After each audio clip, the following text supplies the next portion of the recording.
leading the charge to make the 2024 Broker Carrier Summit possible, and we are so excited to have their support.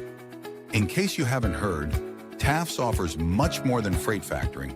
It provides a comprehensive support system for trucking companies of all sizes, specializing in fast and efficient invoice factoring with the ability to pay carriers in as little as 1 hour.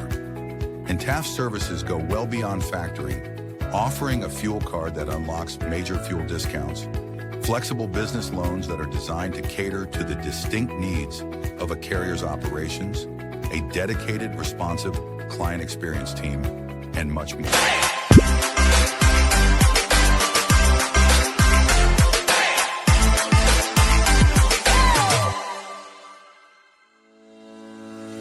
Black Box Logistics is a 3PL freight brokerage based out of Birmingham, Alabama. Black Box Logistics was formed in 2020 by 3 friends, Logan Dyer, William Graves, and Will Hopkins, in a basement office with the goal of bringing transparency around the clock communication and hassle-free customer experience to the table.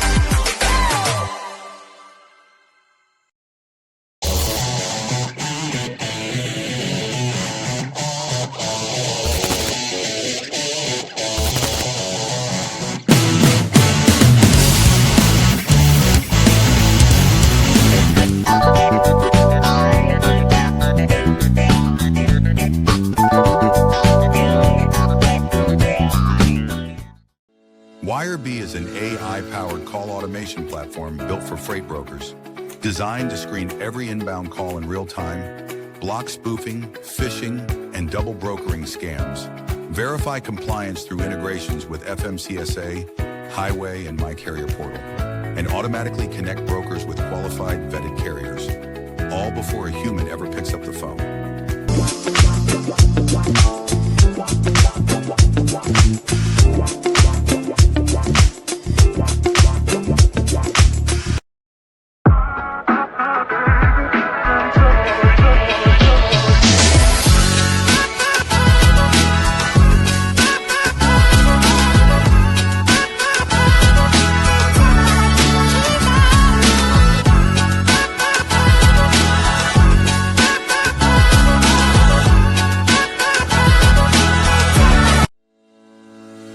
Sales-CRM is built for freight broker and agent sales teams. Manage your shipper prospecting and follow-ups. Organize your carriers in the lanes they run.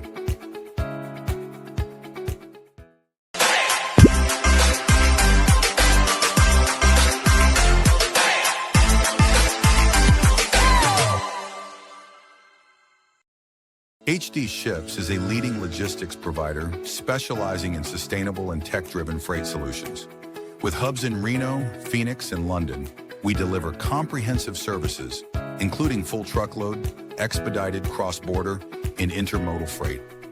Leveraging proprietary technology, we offer 24/7 tracking, real-time visibility, and advanced automation to ensure safe, compliant, and efficient transportation.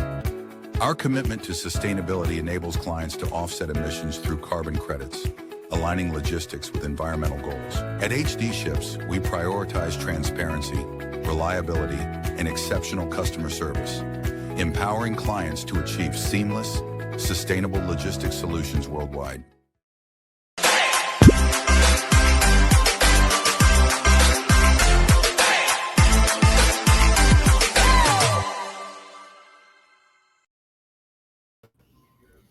Happy Friday. Happy Friday. How's it going? Going well. How about you, man? Can't complain. Looking forward to the weekend. It's been a long week, and also looking forward to this episode. Yeah, it should be fun. Like I said, I know all these people coming on, all great people, all great companies. I don't think I've seen any podcasts do. I've seen plenty of recruiter roundtables, but not one like specifically, on the agent model. So it should be fun. Well, shout out to our sponsors, HDShips, obviously where I recruit agents. Will's company, Black Box Logistics, if you're in Alabama. Haven't quite heard of Alabama, but it does exist. That's the guy from Minnesota. Minnesota's bigger. And Wirebee, we had them on the show a couple weeks ago. They have AI fraud preventing, really great product. Go check out the episode we had with them a couple weeks ago if you're looking to learn more or schedule a demo. Just overall great people over there. I don't know if you have anything to add, Will. Yeah, it's AI inbound call screening, so it can save you a lot of time. Also money if you have a load stolen or double brokered. So it's a product that everybody in the industry can get behind, helps brokers, carriers, shippers, everybody. And we have the OG sponsors, Sales CRM. Black Box uses it. We love it. Also, Two Dogs, One Pod now uses it. Yeah, now we use it, even though I haven't logged into my user. We have some agents that use it too. Josh is a great guy. Both Will and I have met Josh in person. Freight specific CRM, great product. Reach out to Josh or Drew. Shout out to our banner sponsor, Taft's, top 10 factoring company, Kansas City based. Reach out to Rob and Ryan. Great customer service. I think they're open till 12 during the week, which is really rare for a factoring company. Great Kansas City based factoring company. Yeah, 100%. Well, yeah, pumped for the agent recruiter Royale. Just kidding, guys. It's more of a roundtable discussion. Yeah, you put out the clickbait title there. I saw on the video. God forbid, allowed us to see some agent recruiters fight for the prospects. So today we have quite a few guests. So what we're going to do is we're going to bring them on stage one by one, let them intro themselves, tell us what company they're representing, and then we'll knock them out like that, a little bit shorter than our usual intros for guests. What do you think about that, Matt? Yeah, let's do it. Who do you want to start with? Let's start with old Levi Van Pay. Hey, Levi. Hey, Levi, how's it going? What's going on, Dawgs? Happy Friday. You want to kind of give the viewers just a short summary of who you are, what you do. Yeah. My name is Levi, LVP Levi Van Pay. I've been doing this for a little over 4 years now. I won't go into the depth of it. It's a whole backstory, like I'm sure everybody in logistics has something. But agent recruiter at Logistic Dynamics, and looking forward to the show today. Hey, quick question before we bring the next guest on. Did you recruit the infamous John Rogers? Can I say yes, but lie about it? Or hey, you can say whatever you want. Just remember that we are live. No, I didn't. But John is he's a friend of mine. He's a good guy, good agent. He's been on the podcast a few times. All right, well, we'll go ahead and bring on our next guest. Shawn, how's it going? All right, how are you doing? Happy Friday, guys. Happy Friday. Love the shades. Oh, yeah. Thanks for there we go. Levi's got it. There we go. Yeah. Now we're good. You want to give us a brief bio and history, Shawn? Yeah, Shawn Gengler with HDShips. That's my teammate. Been in the industry 26 years, 16 years in freight brokerage. So live in Fort Worth. And joined HD in May this year, and it's been exciting. Looking forward to what the future holds. So. Yeah, 100%. Hey, so real quick, HDShips has everybody else outnumbered. Seems like an unfair advantage for the Battle Royale. Yeah. I'm not talking on this show. I'm just asking the questions. So. We'll bring the next guest on. We'll bring Jen out. Hey, Jen, thanks for joining us. Hey guys, thanks for having me. Yeah, thanks for coming on. If you want to kind of give the viewers just kind of a short bio. Sure. I know you've been in the industry for a while. Yeah. So I'm with Trinity Logistics, 3PL, headquartered over here on the East Coast. So my life gets to be about an hour from the beach at all times. Not a bad life. Been in logistics for about 11 years, working with agents almost all of that time. And so I guess I don't just get to rep Trinity, but I get to rep women in logistics today as the sole gal on the show. So that's either really smart or really stupid. I guess we'll figure that out at the end. Maybe that's a question we'll get into later. Are we seeing more women become agents, or maybe that's something we can get into later. But yeah, thanks for joining us. We got people from all over: Delaware, Texas. Levi's, you're in Wisconsin, right? Wisconsin, cheese country. Yeah. I think we got another Texas for the last guest, another Texas person. Yeah, last but not least, we'll go ahead and bring Ryan onto stage. Well, hello. Thanks for having me, guys. I left my aviators, I guess, in my other coat pocket here. But yeah, I'm from Fort Worth, Texas. I'm with Margin Freight. I've been in logistics for about 17 years now. Much of that, I was 4 years as an agent myself, as a President's Club kind of situation agent for a good while, and got into the recruitment side for a long time. And so, yeah, so I enjoy what I do, and I'm happy to be here with you guys. Yeah, we're happy to have all you. I guess the first question, anyone can go in any order, and you don't have to answer everyone. If everyone wants to answer every question, that's fine too. Maybe we'll just start off with something basic.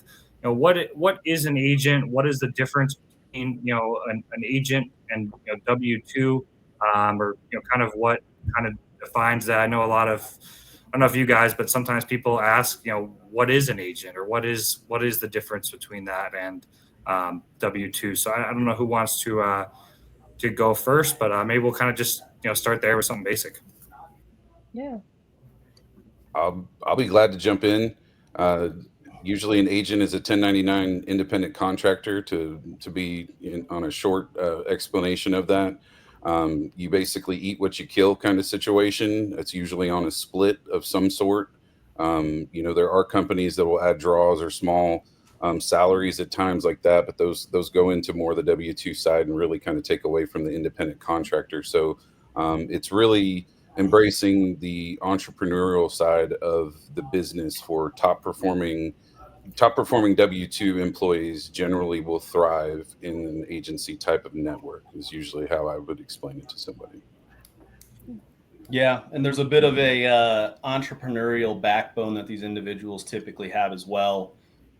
People that usually adhere to a schedule, for example, and they're more inclined to that W-2 lifestyle of waking up, going to an office, having a routine, being told what to do. It's a little bit different on the agent side, where you kind of have the autonomy to run your day and run your book the way you want to.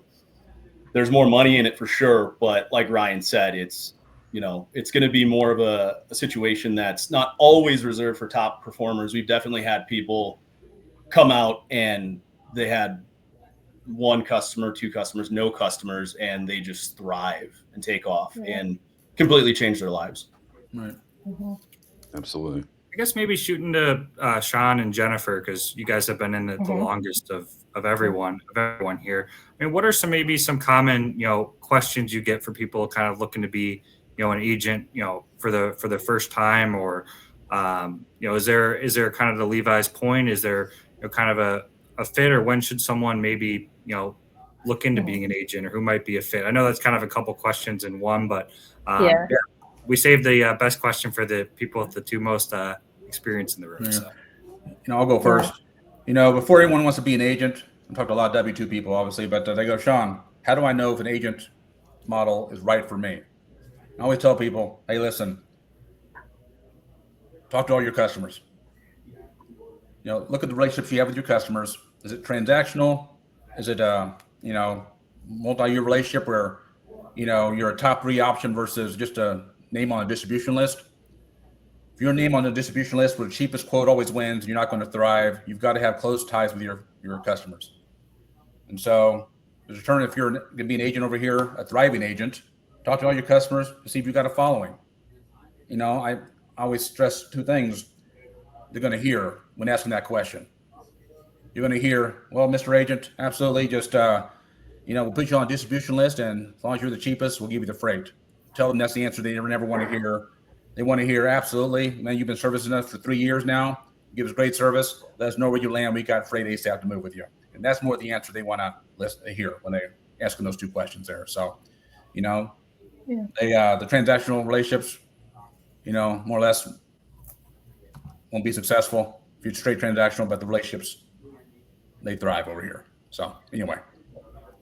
Yeah, I think when you're talking to folks and they're trying to decide if they're ready, and that's usually kind of how I hear it a lot, is, am I at the point where I'm ready? I feel like this is the right thing. But I think you really just kind of have to look at it and say, if you can foresee a plateau in your future, in the role that you're in, like if you're going to hit a wall, and in most W-2 roles, you're going to hit a plateau at some point, like you're not going to be able to go any further, and you've still got some hustle and heart in you, then it's time to start thinking about a different way of life. But then at that point, I think that's when we get into some of the things that like Shawn was talking about. Like there's lots of stuff to dig into first before just making the leap. So then you have to start thinking about business ownership. You know, like, can I really be a business owner? Because you're still going to plateau as an agent and you have to decide how you're going to scale your business. So do you really want to lead a team? Because you're going to have to figure that out all by yourself. Whereas if you're in a W-2 role, the company is going to kind of surround you and bring in that team to help. So, you know, if you can look at it and say, I see a ceiling here soon, but I've still got a lot of drive left in me. That's when it's time to really start thinking, am I ready for something different?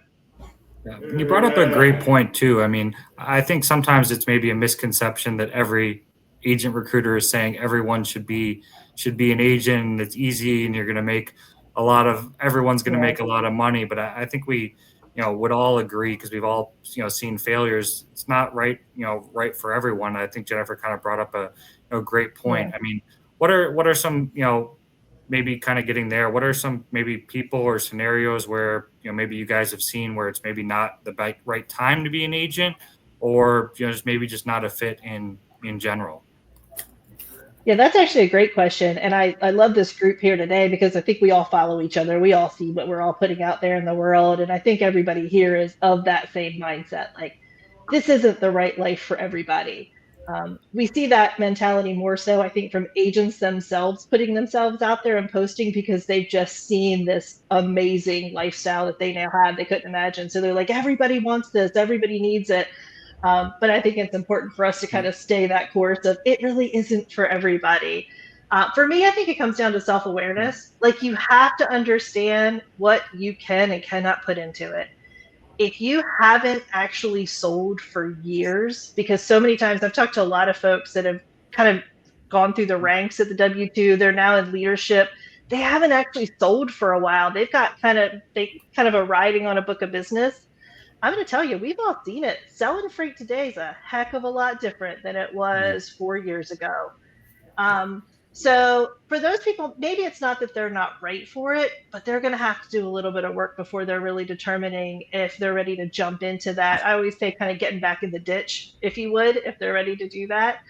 And then just really thinking about yourself as a leader of people, because even if you end up not growing your team and building folks out, you're still really leading yourself and your business. And is it something you really want to do realistically?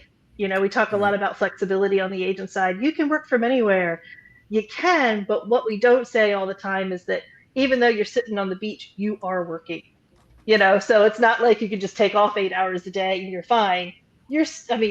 I've got a great shot of our platinum trip down in Jamaica a couple of years ago with one of our top performing agents sitting on a beach with his laptop and his monitor screens on a beach chair. Like, the work still has to get done. So just evaluating all that. Yeah. I think that's great points, Jen. And I think, Matt, you had a post earlier today about when you were an agent, you had a customer that every Friday night you couldn't even make plans because they needed you. Obviously, you were a great agent, and that's why they had you as their guy. Something I come across quite often, and I know HD and LDI are a little bit different in this department, but non-competes or non-solicits, for example, I get a lot of individuals that they have non-competes, non-solicits, and it's just like, listen, I would love to bring you on board, but I'm also not going to be the one in the position to say, if it is strong, if there is some teeth to it, I'm not going to be the one to say, hey, I'm going to take you on board. It's going to be sunshine and roses. And all of a sudden there's a cease and desist, and now there's a lawsuit. Your wife and kids are now in a little bit of hot water as well with you. So that's one where I always kind of disclose, let's just take a beat here and think this over, talk to legal counsel before you really decide to dive into that. I think no matter how you handle that, I mean, talking to a lawyer is, I have to be careful. We're on a live podcast of what is said and not said. But I mean, from, personal experience, I always tell everyone the exact same thing. I mean, I know all of us probably handle the situations differently. There's so many different factors and, situations, but in really any situation, it's always best to talk to a lawyer first. So I think that's great. You brought that up. Absolutely. got people out there that've been out for a year plus. You know, there's some people, as Levi mentioned, that thrive and that can do it again, rebuild until their non-solicit is over. But they're, you know, it's hard to build in this market here. So, you know, I've seen more failures than I have successes in that scenario. So people who've been out for a year plus, circle back to all your customers, have those conversations. Because while they were out, I told them, while you were out, they were being serviced by other brokers, getting great service by those brokers. Where do you stand now after being a year away from them? You know, gauge that before you make a jump over here. Yeah. And to further Shawn's point earlier about kind of when you're ready and talking to your customers, really the conversation I like to have is if they're coming off of a non-compete or if they're coming fresh with no non-compete, is where's the path to revenue? You have to be realistic. It's going to take a little bit of time to transfer your customers over. That's usually not an immediate thing. You have to have those conversations. Are you okay with skipping you know, a month's worth of your salary or something similar to that? Like, know the time frames, have those conversations, because if you jump out with no net and then you get surprised you don't have any sort of reserves or anything, and then you're like scrambling like, oh my gosh, what have I done to myself? You know, I've seen a lot, well, not a lot, a fair share of brokers that will take those classes online and then jump straight in, and you can financially ruin yourself. And I've seen it time and time again. Now, not to say there are some good schools out there to do some stuff like that, but typically speaking, there's some really bad ones that will give you kind of false impressions to say, hey, it's easy money. You see all these guys on LinkedIn talking about how much money they're making and this and that. Oh man, this is super easy. I could take a 2-week course and all of a sudden be ready. No, you have to have, you know, I tell people in those situations, like, you really just go get a job at a brokerage, get paid to learn. Like, don't come in fresh thinking you're going to be an agent. That's like, you're moving into basically an agent. Being an agent is the end goal. That is where you want to be, is owning your own business. Now, for some, they want to graduate and go into their own MC. And that's a whole nother thing. But typically that is the end goal for many people, because it's a challenging lifestyle. As Jen said, you know, there are a lot of things you have to. I remember working on the beach in Bermuda, as a matter of fact, myself, and having a terrible time as an agent. But it's one of those things that you have to give up. In most cases, there are some other avenues you can do with coverage and things like that. But yeah, you just have to be ready and really think it through. Anybody that's wanting to come on as an agent and immediately flip that switch, that's usually a red flag. It's usually got to be a well thought out process, and something that takes several weeks to kind of go through those steps. Brian, you brought up one of my biggest pet peeves is some of those freight broker classes. Like I said, there's some good ones out there, but as soon as I hear that, I'm always like, oh, there. You know, I had a boss, I think, like right out of school, who always said, if it were easy, everybody do it. Exactly. And it's the God's honest truth. And I see these people getting swindled for money, and it's like, there is just nothing that beats boots on the ground experience and doing it. Exactly. There's no shortcut. I tell people that all the time. There's no shortcut in this business. You're not going to learn until you have that load failure at 5 p.m. on a Friday, and you have to recover it and have to go through the situation with your customer and eat a few $100s, and, you know, to make the people right. And that's a hard lesson to learn, but you got to learn those time and time again. Glad you guys brought up experience. Kind of curious to hear your guys' thought too, because we talk a lot about, you know, customers and having experience, but I don't know if you guys see this too, but, you know, sometimes there's a carrier sales rep or someone who maybe was given an account at their brokerage. So they may have years of brokerage experience. And not to say there aren't one-off situations where, you know, a carrier rep could be an agent. Maybe it's they have a close relationship. It's a family friend. I'm not saying there's not exceptions, but I don't know if you guys may want to talk about that too. But kind of like what you're doing, I think, in your W-2 role, you know, matters as well, aside your experience. Like if you're, you know, landing the accounts, servicing the accounts, you know, kind of what goes into your, you know, day in day. I don't know if anyone wants to touch on that as well. Yeah, cradle to grave is important. Like, it's got to be. It has to be. It's funny. We just met a couple of days ago. We kind of routinely go back through like all of the folks that we've contracted over a year and just like what worked, what didn't. And the biggest theme we found is those folks that just didn't have all the experience that they kind of thought they were coming to the table with. They hadn't sold freight. They just worked on the carrier side, or they just worked on, you know, just sold and never done the operations. You really have to do every aspect of it to be able to jump into agency with any kind of success. in my opinion. Like I said, there's always going to be that unicorn that pops in and just surprises us all. But this is where I think we all come in and we start asking the hard questions about what does your day look like every day? When was the last time you did stuff? And cradle to grave, I think it's just a no-brainer. It has to. That's totally my opinion, but I think that's just the way it goes. There are programs out there that have the split model. I'm coming to HD. It was an awesome option to have where, right, cradle to grave. I've worked with that, most of my time recruiting. But there are people out there that just sell only. They want to. That's all they do is want to, spend time with the customer, just grow their book. But they necessarily don't have that ops experience. They can get it eventually, but they came over to our brokerage to get that back office support where they can focus on what they love doing, which is selling. So, nice to have that split model programs out there that will allow the agents who just want to sell. Good point. Depends on the program too. I think it is easier to transition maybe from the customer side, because at least you have relationships in some way to like learn the carrier side and like a market that's very easy to find trucks. But I think kind of what Jen was getting at, which I agree too. I mean, there's not really, I get asked sometimes, is there a carrier sales rep agent where I just book trucks and make, 70% or whatever it is? And I had to explain to some people, no, that's, you have to have the actual, customers too, in that regard. I know you guys brought up another thing I wanted to touch on, because I think several of you guys have posted about this. And we were just talking about freight broker boot camps, and some being good, but a lot of them, being a problem. What should agents look at? Because we all work for, good, solid agent programs, or I obviously wouldn't have invited any of you guys on, but I know several of you posted too, a lot of people getting burned lately because, a fly-by-night company offers an insane split, 80 to 85, all the world. And then they're finding out later they can't pay their carriers. They can't get a hold of anyone for a day at a time. The company goes out of business.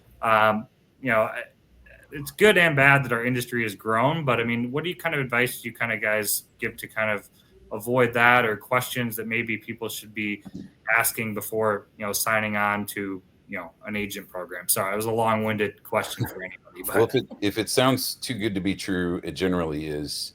That's really the thing. What you see in since the COVID spike in brokerage numbers, and I repost this a lot. I think it's Kevin Hill's numbers on the brokerages going out of business year over year, month over month. That's been in the double digits for a very long time as a result of like everybody and their mom saying, hey, I could be a broker, and then realizing real quickly that no, I can't. A lot of times what you see is when those brokerages fail, they adapt an agent model. There's a low buy-in for them. They think that they can handle it. They think they can manage the payables with really little to no support. They'll just throw you an extra 5%.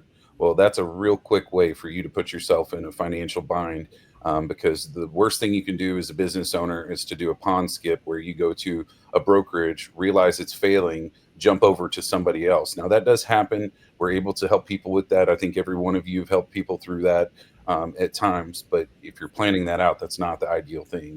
If they're a sinking ship, let them sink. You don't want to bring your business into that. Yeah, and I think maybe Jen and I have benefited from that, seeing as I think our brokerages have been around a little bit longer. Mm-hmm. But especially recently, a lot of individuals in those exact situations just deciding, I can't do this to my customers. I can't keep moving around. And they're ending up at a place that is a little bit more established. They just don't want to take the risk anymore. So there's that aspect to it as well. Yeah. Yeah, I think it's you made a good point, Levi, is, and that is the benefit of having been in business for so long. If you're looking at, joining a company as an agency, it's like Ryan said, if it sounds too good to be true, more than likely it is. As I said, it's not easy. And this is where the experience comes in. Like, if you're experienced in the industry, you're going to know the things to look at. You're going to know what questions to ask carriers who work with that company. So, don't just talk to other agents, but talk to carriers that are moving the freight for that company, and then really look and really analyze how long that company's been in business. If they've been in business for just a little while, and there are companies that are starting up that are founded by folks who have been in this industry a long time. Again, this isn't a 100% hard and fast rule, but if it's a new company and they're starting right out with agents, or maybe just been doing it a year, and then all of a sudden they're adding a lot of agents and they keep going, really just do your research, because that's when you start to see lots of things that could just go wrong. And you really got to talk through what are your dedicated resources. That's usually going to Yeah. be the litmus test on who's real and who's not. If they don't have dedicated development team, if they don't have a dedicated people to talk to for various different functions, they're operating as a brokerage that's failing, and they're doing everything that they can to keep their head above water on that side. They're not going to be able to help you whenever you need a carrier approval or an override or a credit extension or something like that.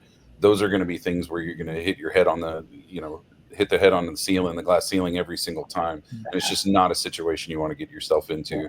When you're looking at a potential new agency home, you want to look through every aspect of, number one, their tech stack, but interview them about who and what they have in place. Try to meet them if you need to. I mean, within that process, everything from our perspective, and I think everybody here could pretty much agree with that.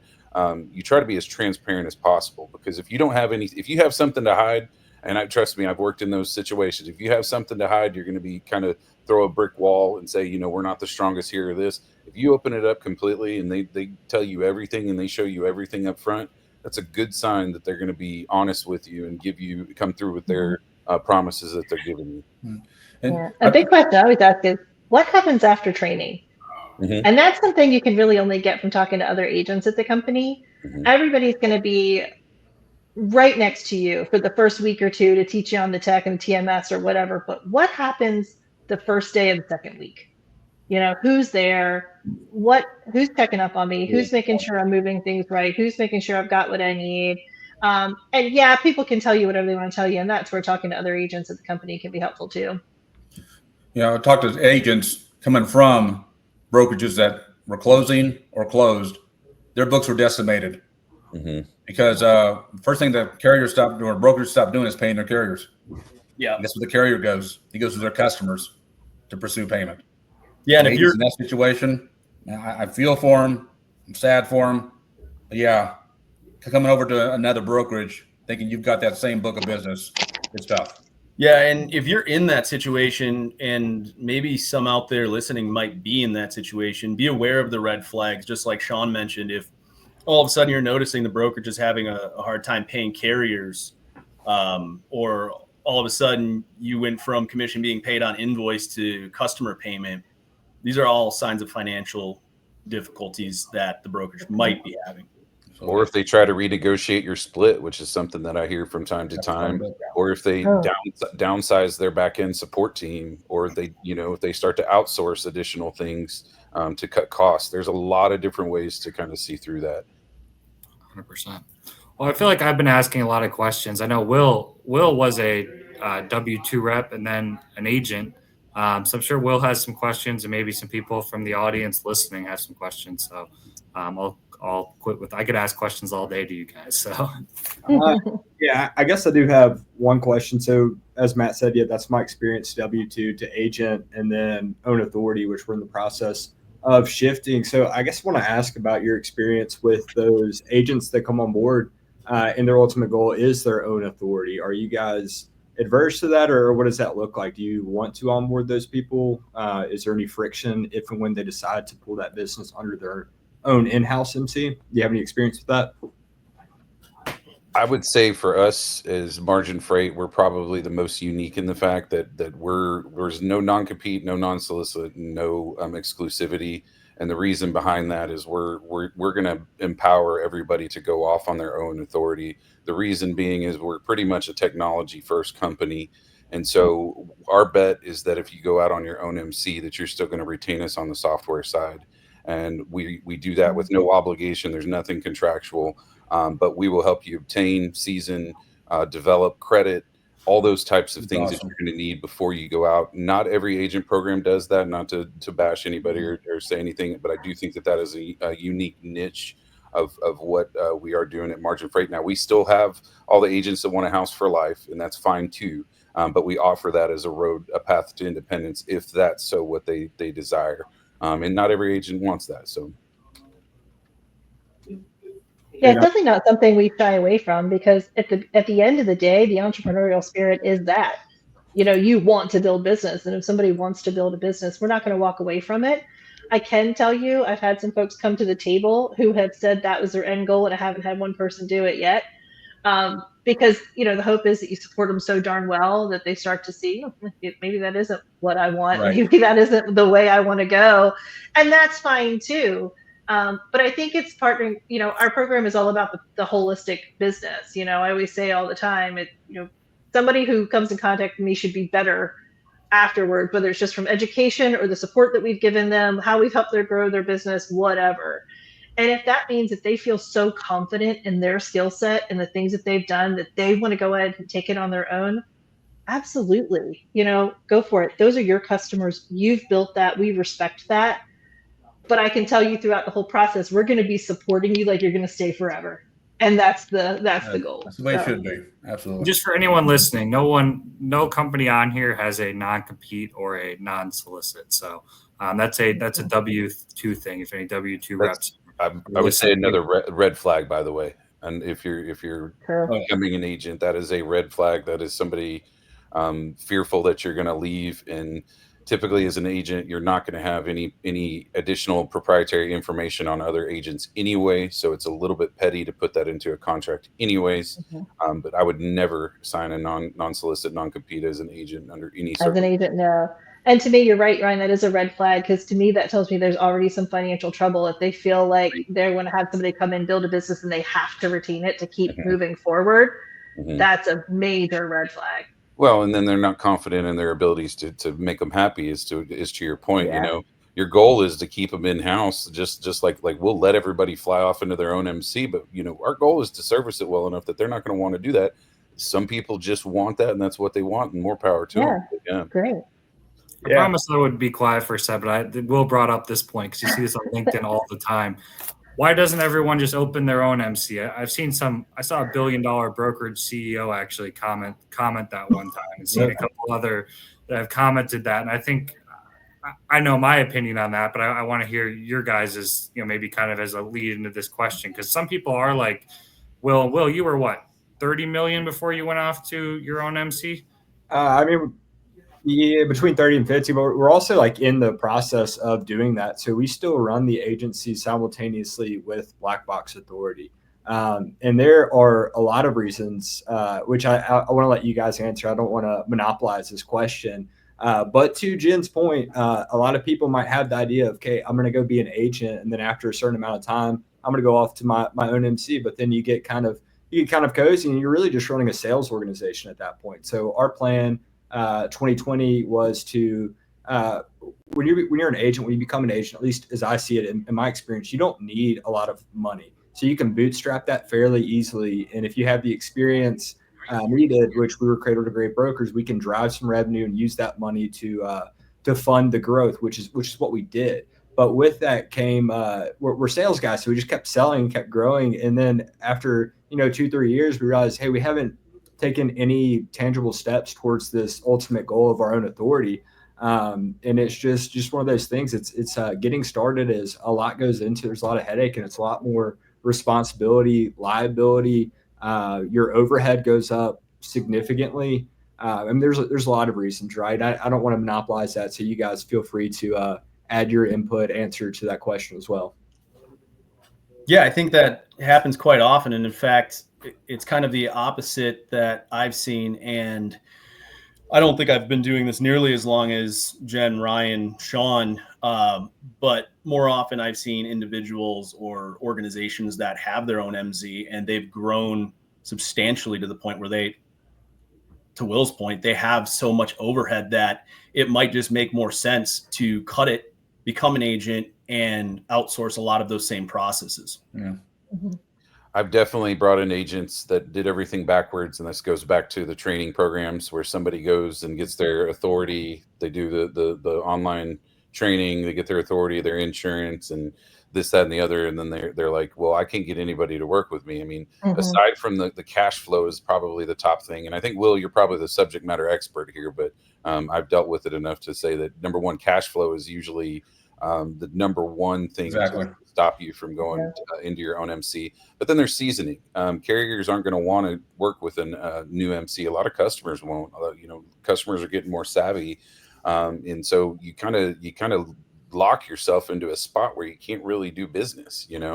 And that's where the seasoning in the situation like Will is doing now, where he's operating in kind of a dual situation.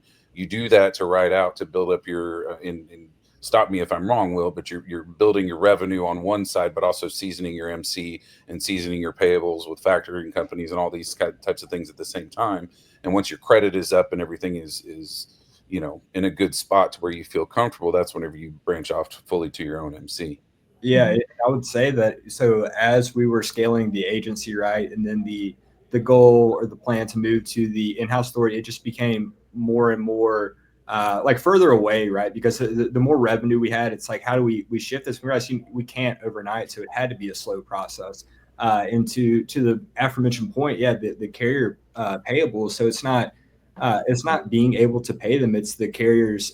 You're not factorable by anybody. And the MC's 5 years old. They don't care how old the MC is. They care about payment history and all that good stuff. So even if and when I get approved by this factory company for the first time, you got a $2,500 line of credit, right? Sweet, but that's one load. So if I don't do it strategically, I have the ability to blow up my whole business, because if I pull this customer over and then I can't service them, I can't buy capacity, then it's just you can't do it. And then you got to negotiate. Every single load became a do we need to wire you, cash on delivery, all of this, and the manpower that goes into all of that. It's a process. It's a big undertaking. I'm very glad that we did it. We're through the worst part now. It's pretty smooth sailing, but it's not as easy as I don't know. It looks idealistically right now. I would say fraud's up, and I think that has made it maybe tougher. I think people are a little bit more secure with what they're doing. So we've leveraged a lot of pre-existing relationships, right? Like a carrier I've known for 4 or 5 years, have been in person. Like they'll book with me because they know me. But somebody off the load board, it's a little bit tougher. So a lot goes into it. Yeah, I think you brought up a good point, Will, about fraud. Over the last year and a half, I've talked to more small brokers who are like, I just can't scale. The scaling is a whole lot different on the agency side. And now with fraud, shippers are getting more savvy. They're being real careful about who they're working with. Carriers are being real careful about who they're working with. So they've, that group of folks that came in that 2021 surge that saw that, there's all this money, they've hit, this place is like, now listen, we can't grow. Like, I'm stuck. I either have to throw a crap ton of money into this that I don't have, but then all of a sudden they can't book freight, through whether it's customer or carrier stuff. So I've gotten a lot more calls over this last year from small brokers who feel like they just can't scale.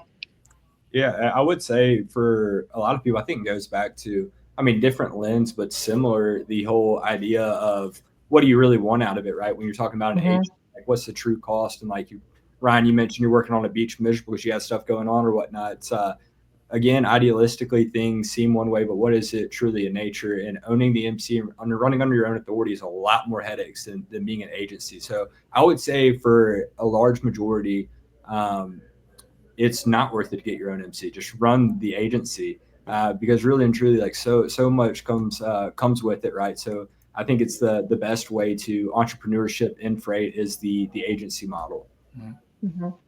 Yeah, I've signed several agents over the years that had their own authorities, or several people over the years had their own authorities, decided, you know what, and talk to me and say, Shawn, I'll give up 30% if I have to deal with credit. I don't want to deal with collections, invoicing, none of that. I just want to focus on my customers and that you guys and that the brokerage take the financial risk. Right. Looks And then like you're hiring. Ryan's comment there. Ryan made a comment in the chat. I don't know if you see the comments, Will, coming. Yeah. Yeah, Ryan commented, I'll let somebody else take it 30% to do. There we go. I didn't even see that. There we go. Because you're looking at hiring and managing your back end staff and all that kind of stuff. It just creates a lot of headaches. You talk about working out on the beach to cover a load and things like that. Well, what about covering a sick day or whatever it is with all those different personalities? So it's definitely it's not meant for everybody. The cash flow alone, just you got to pay your carriers in 15, 20, 30 days, or your customer pays you in 60 to 90.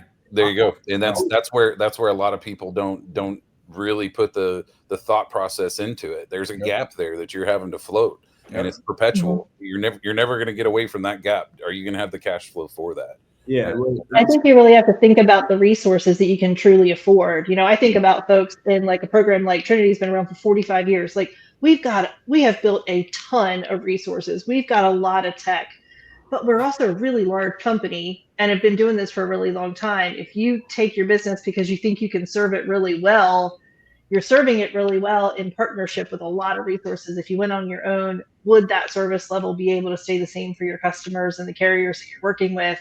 And just being real honest with yourself about that. Yeah, I would think about why am I able to serve them well, and is that something I could replicate on my own with my own resources?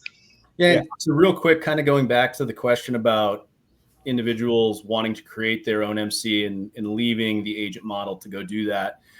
I think that, for example, I was just talking with somebody kind of in that situation where they just left a large brokerage to just go out on their own. And the reason for it was they just weren't getting the support that they needed. So I think a huge factor in all of this is trust. Regardless of the program, if you don't have the trust with the back office, it would be no different, I imagine, if you ran your own show, but you want to be able to trust every process is going to be seamless and taken care of. So that's what, and every program here has that. And that's why it's really important to kind of tie it all together. Maybe some of these smaller, newer companies that are offering the huge splits, but they don't have the support in place, you are taking a risk because it could all come right back to you. Yeah, I would add on kind of, don't want to backtrack too far, but it's a different skill set. So it's similar to when we're discussing, okay, split model rep deciding to go agent, they might not have the full skill set, right? Maybe they sold, maybe they just did operations, but they don't have the full picture. So it's the same thing when considering, so we're talking about with the agent's own authority, just the cash gap, right? But like there's a whole new set of skills that you need to learn in order to do that. So it's the same thing, like if and when I'm considering making that jump beyond like, do I have the resources? Like, can I do it? And do I want to do it? We got a couple more comments here.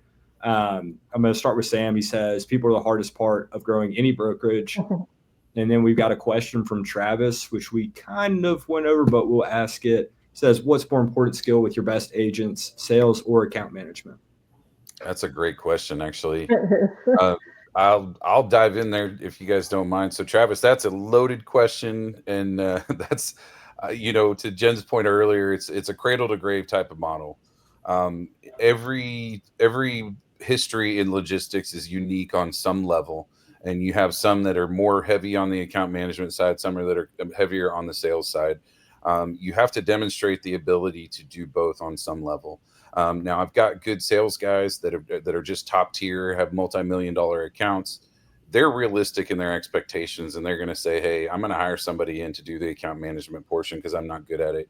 If you're great at sales and you can't handle the account management side, you're going to be bleeding customers. And that's an unfortunate, you're wasting a lot of time, a lot of money, a lot of effort.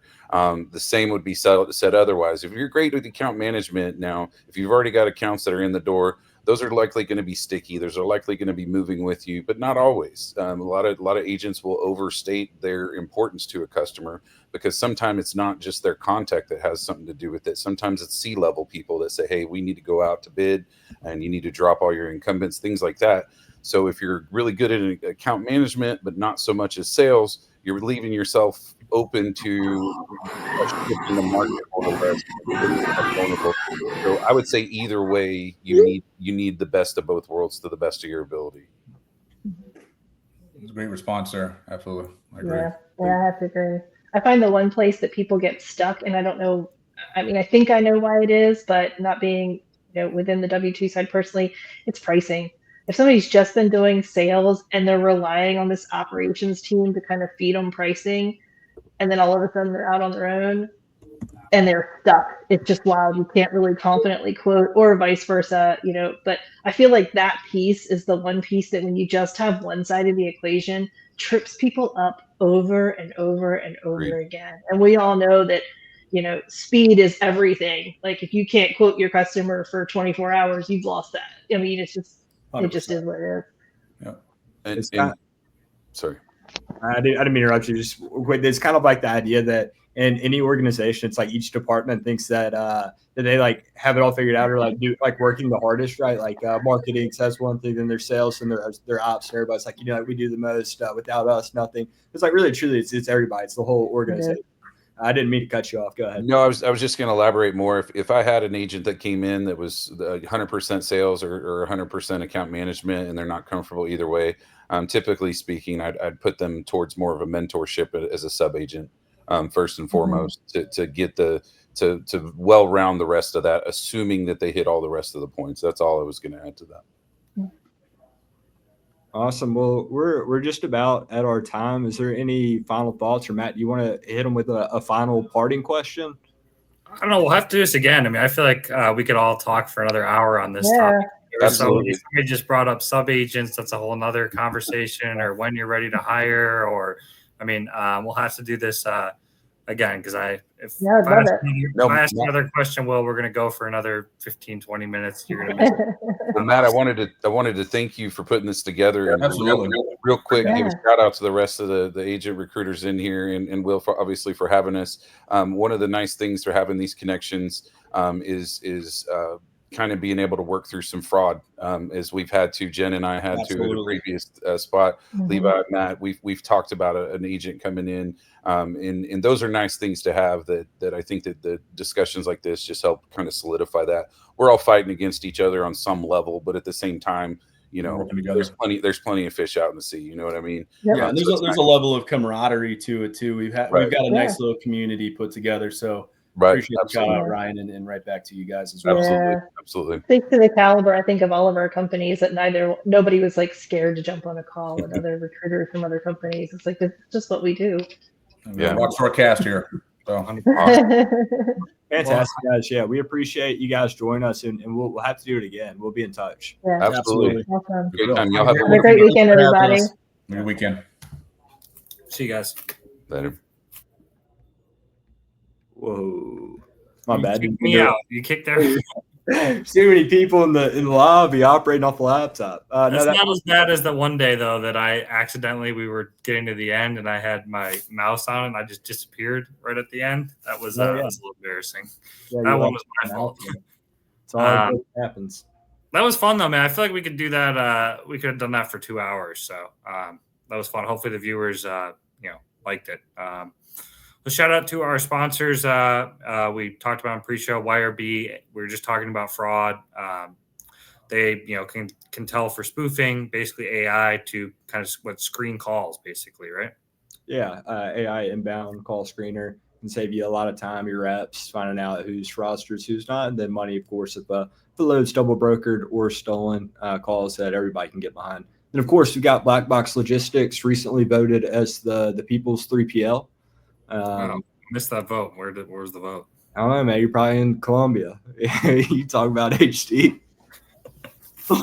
HDShips, based out of Reno. If you're looking to be an agent, I'd love to chat with you. Sales Dash CRM, Freight Specific CRM. Josh and Drew are great. Will and I have both golfed with them, met them in person. They're growing rapidly. They're an OG sponsor too. They've been sponsored this show since day one, actually before day one. We got a new customer too, Dawgs. Matt, you should log in and check the notes. I've got you as a lead, and I've been logging notes on it. You should check it out. I'll check on our account. Shout out to TAS, Top 10 Factoring Company. I've also met Ryan and Rob in person. So has Will. Great rates. Reach out to them. Top 10 Factoring Company. And yeah, we'll be back next week, and look for the dog of the week next week. Yes, sir. All right, we'll be back at it. All right, sounds good.